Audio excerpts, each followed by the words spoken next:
Welcome back, ladies and gents, to the Indie Spotlight. We are going on an adventure to find out if this early access game is something worthy of your coin or is destined for that backlog of games you always tell yourself you'll get to one day. Today we're taking a look at the Book of Travels, a unique, tiny multiplayer online role-playing game. Craft a unique character and immerse yourself in the enchanted lands of Braided Shore, developed by Might and Delight. I felt that I should cover this title because of its mystery and the strange roads that make this a multiplayer game. This is the type of game you'll get lost in and find that hours have gone by. This video is brought to you by Antonline. To hear about them and the brilliant Black Friday deals, stay a while at the end of this video. And don't forget, if you like what you saw, chances are that I am live on Twitch when this video drops, so head on over there if you have any questions. Without further ado, let's grab our walking sticks. So I know that Might and Delight, the developers, listen to their community and the gamers that have enjoyed this, and I've heard such positive feedback that I'm very excited to start this myself.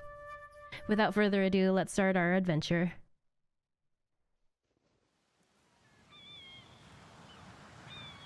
The traders that lent you passage are cheerful, their spirits lifted by favorable winds.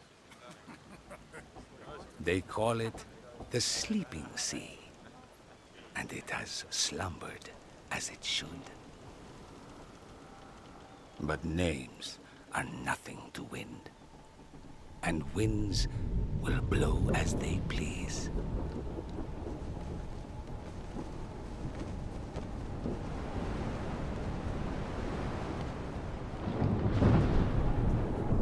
A storm throws itself over your vessel, shredding canvas and splintering timber. Your hopes and dreams vanish in a desperate struggle for survival.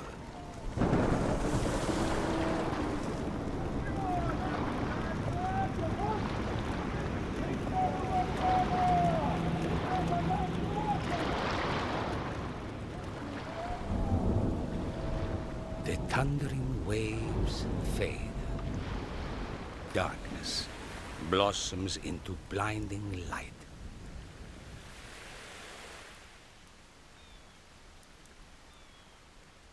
They say that to survive a shipwreck is to be reborn. The sound of pattering paws is unfamiliar, and the voice that goes behind it speaks to you in an unknown tongue. Karik, ekte kelim. Samram? Hello? A little bit of world building there for you, just so you can get a background of where our character is. On the shore, and we run into this driftwood collector. Hello. Oh, thank the winds you're alive. I'm just a poor driftwood collector. I have little to give you but my name. I'm called Turfew, and my furry friend here answers to Sid. There is a pass just to the north of here that will take you to the city of Crossings. I'm sure the Crossings tea house keep will be responsible. The traces of your ideal will be plain for all to see. You'll find the tea house just east of the large tree in the town center. I'm not much, but take this as a crafted by yours true. Safe journey to you, traveler. I wake up and I'm immediately lacking armor proficiency.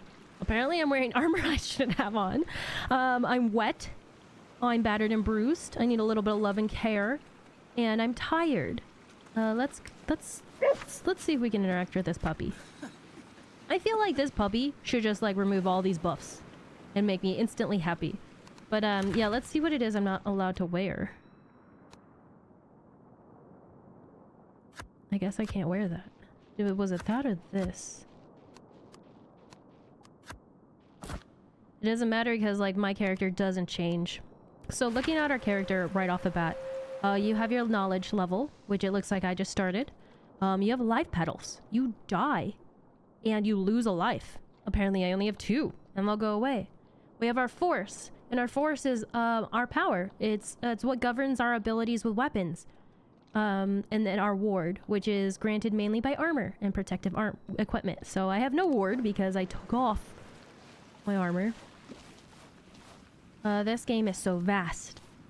and each area is big enough to explore. Like, I could walk around this whole beach if I wanted to, specifically just to gather more gear or items that I can use. Let's see. I can, like, you know, Regent's pouch. I can collect stuff. And this is stuff that you use to, like, one, make fires. Like, you want regions, so you have to go around and explore and get those regions. But we're not exploring. That's what this game is all about. If you want to explore, do it. For me, I just want to go as far as I can, as fast as I can. So, I accidentally put a fire out, and I did not mean to do that. So we're gonna relight that. Walking up to this fire, I actually just got rid of the wet buff, so I no longer have that, and I'm very comfortable and warm. I'm tired, so we're gonna rest. Down here you can see that I have my rest action. I have a toggle hood. I can put my hood on and off. And then I can get into battle stance. And just like most any other game, if you're in battle stance, that means anybody around you can also fight. So you roll for initiative and your force and ward like we were talking about earlier. And yeah, if you are fighting, anybody else in the area that's with you will fight with you. So don't just go around going into battle stance. I might have learned that the hard way. Alright, so we just remedied our tiredness. Now we were instructed to go north and go to the crossing and find a tea house. I'm trying my best to go through this as quickly as possible just to show you as much as I can. I feel like you can cover most everything you need to with the first 30 minutes. And this game is actually a multiplayer. It is online game. It is a multiplayer game. If you are someone that doesn't have to travel alone like me, I'd like to know what it's like to play with people in a group in the comments below. Like, make sure you tell me all about that. So I picked physical as my ability, which means I can't like interact with certain things. So you're gonna run into endeavors. This endeavor would have been perfect for anyone that's a mystic, and I can't because I decided to go like, I want to be a swordsman. I'm very physical. So we're just gonna walk into town. You are rewarded for talking to the NPCs. You really want to make sure you're doing that. Every time you talk to someone, you gain a little bit of knowledge, and that levels you up. And so I'd be like, the first thing you want to do in this area is go talk to every single person you can. You can't, I'm walking right now, but you could totally run. But it takes up your stamina. And I'm going to do the first thing I was instructed, which is make sure to go to tea house. So let's go talk to the tea house keeper. Wind's Mercy Traveler, what's happened to you? You look like you've been dragged through both hells of the true underworld. Here, rest yourself. Let me serve you this. Some tea and then a hot meal. Remember, I need some love and care? Someone's about to give that to me. So I have a mending knot and some cloth somewhere lying around. Mending knots are consumables. At first I thought they were like magic items. You would use them. They might actually be magic items. I think mystics can like write knots. But I don't know much about that. So Ava's telling me to go to the Temple of the Dandelion and how to get there. The shortest way to the temple is taking the road to the northwest, to the Western Verve Junction, where you can catch a ferry to Bat Saha.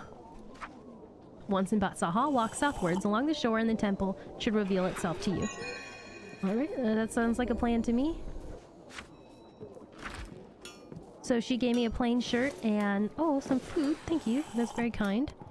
Seeing as I can't even wear the armor I ended up with, so we'll just put that away for now. And we're in a tea house, so let's drink some tea. You have knots, which are consumables basically, and you can use them for certain things. Then there's tea. Tea gives you positive buffs. So the Jade Brew, a delicious tea that replenishes your energy. It gives you 100 energy for 5 seconds plus endurance, and it's only active for 2 minutes. So let's drink and have a lovely time while we wait here. I must give kudos to the music director because I love the ambience of this game. It's really great. This is early access, so there are some silly things I might see here or there, like characters floating left to right on the paths. That hasn't happened yet during this gameplay, but I have seen it. So we now have the Jade Brew buff, and we're going to take that with us. And so, you know, I would probably rather run everywhere, but you're rewarded for walking. When you walk, little sparkles will appear on the ground, and that's how you know there's something hidden there. So we drink a certain tea that helps with our energy levels, but there are other teas out there that will be great for just like finding items or being able to communicate better, giving you the buff that you don't technically have. You will definitely want to talk to every single person in this town, get as much experience as you can, but we are on a limit, a time limit, so we're running as fast as we can. So there are 3 places you can load into. Your ship, depending on where you crash. We were in the south. It's pretty cool because there's a train station down here, and very soon a train, I can see the train tracks. So it's very soon a train should just go by. Hasn't gone by yet. Well, at least I wasn't paying attention, but I hope soon. Okay, so here's a cartographer and his assistant. A map maker. Yes, you're speaking to Strom of Braided Shore Cartography Institute. I wonder if he can be of I can be of any assistance to you, Wanderer. I'm afraid due to the current Casa blockade, I've been forced to work without access to our map-making workshop. So what he is telling me is that if he finds maps, or if I need maps, I bring them to him, or he'll give me maps in return. One thing you must be careful of is with the merchants. The merchants in this can swindle you, so you have to be really careful. You just like, I don't buy anything off of them. I don't, unless I absolutely have to. One thing I do pay attention to, however, is the items that they sell, because there might be a random NPC somewhere that's like, hey, I can't let you go by unless I have like a certain item, like a cog or any of these random things. So I try my best to memorize which merchants have what, so if I need it, I can run back and find it. But I have no money, so we're gonna keep going.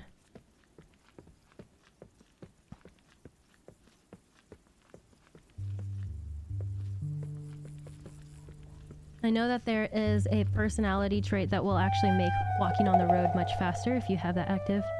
I don't, but it is a nice little feature to have. So we made it to the train station. So there's 2 things I can do. I can take the train and go to the crossings, or I can get on the ferry like I was instructed to. So I think we're going to follow instruction. We're going to be good. My jade is gone now.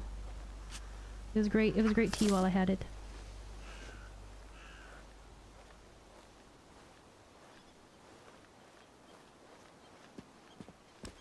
It is so tempting to go around and loot everything. I highly suggest doing it, but for me, I am just here to show you as much as I can with the time that is given. So we're gonna go find the ferry first and grab what we can. That's on the way. You could spend an hour off track. You can just wander into the woods, find this random couple, or maybe a mystic that is studying, and you could just interact with them. So here's the ferry. Let's get on.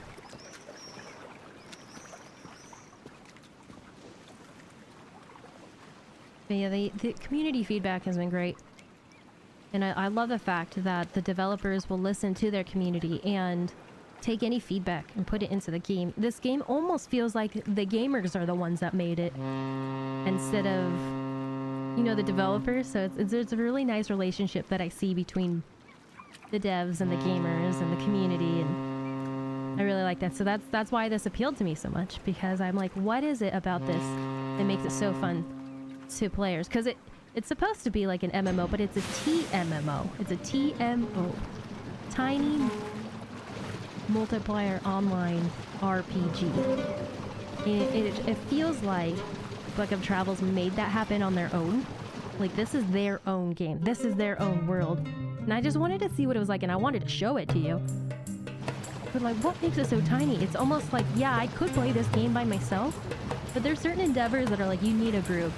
And when we were in character selection, we were able to see that certain characters are great at making shelters, making fires, doing mystics, making knots, you know, like being able to read forces and wards. It's like, if you get the right combination of characters in a group together, you guys will just have a great time throughout this outbraided shore. Alright, we've made it. We made it to a whole new area. It's very exotic. It just feels like we're just stopping somewhere. I could go talk to every single person. I should go talk to every single person. But I'm running out of time. And I'm gonna take you to my favorite 2 places in this whole area. Maybe 3, if we have that. If we can.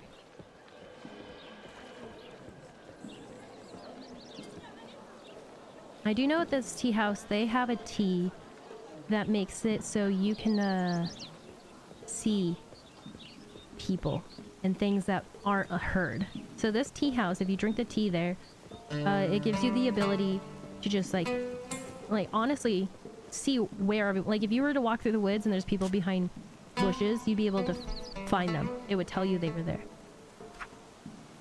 So this shrine appears lifeless. Praying might awaken whatever power sleeps. I'm gonna try it. I'm going to give them the delicious food that the hospitable tea house had first given to me. If it's not good enough, I'll be really upset.